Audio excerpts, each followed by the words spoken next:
انچو صحیح بخاری صحیح مسلم حدیث ہے. یہ حدیث بعض صحابی روایت کا پوچھا کہ پیغمبر صلی اللہ علیہ وسلم منع کتا چمی نکاح چی کہ حرام تو ناجائز ایا گوشک بھی نکاح الشغار کہ ان نکاح البدل یا ان زواج البدل پیغمبر صلی اللہ علیہ وسلم منع کتا چی نکاح چی اور اشیا معنی چی الشغار معنی چی اش معنی ہمشی کہ لہتی روایت تھا کہ لہتے راویاں اشی معنی بیان کتا اور گوشتگے کہ اش معنی ہمشی مثال کے طور پر کہ انسانی بگوشی تو وتی جنین چوک کے سانگا گمانی گما بکا و ہمیں وڑا من وتی جنین چوک کے سانگا گتائی گما کنا یا انا و ہمیں وڑا مثال کے طور پر ایک انسانی بگوشی کہ من تی گو ہار گما سانگ کنا اور تو منی گو ہار گما سانگ بکا تو اشارہ انتی زواج البدل نکاح البدل اور ای جائز نہیں تی حرام پرچا کہ ای وحدی کہ ای نکاح کنن اذا ای نکاح تہا اچ مہر مقرر نہ کنن تو اشتا ہیچ شک نہیں کہ ای بیچارگی جنین آدم سرا ظلم اور اشان سرا ادا بزن کہ زور دیا بھی گائیں ای جبر کنک بھی گائیں چند سرا ظلم کنک بھی گائیں اور اشان حق ورک بھی گائیں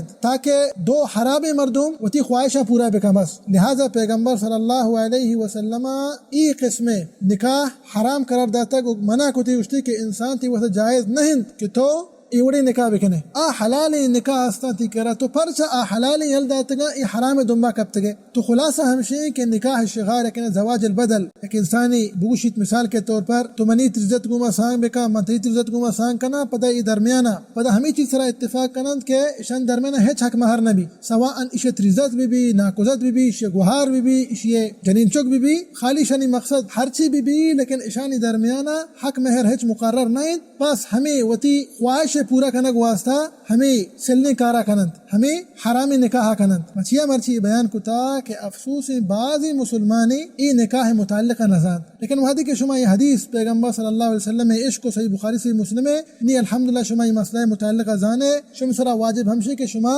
اسی بابتانی دیگرہ سرپت بکنے تاکہ مردم چاچوشی حرام خاصتاں چی وطرہ دیر بداری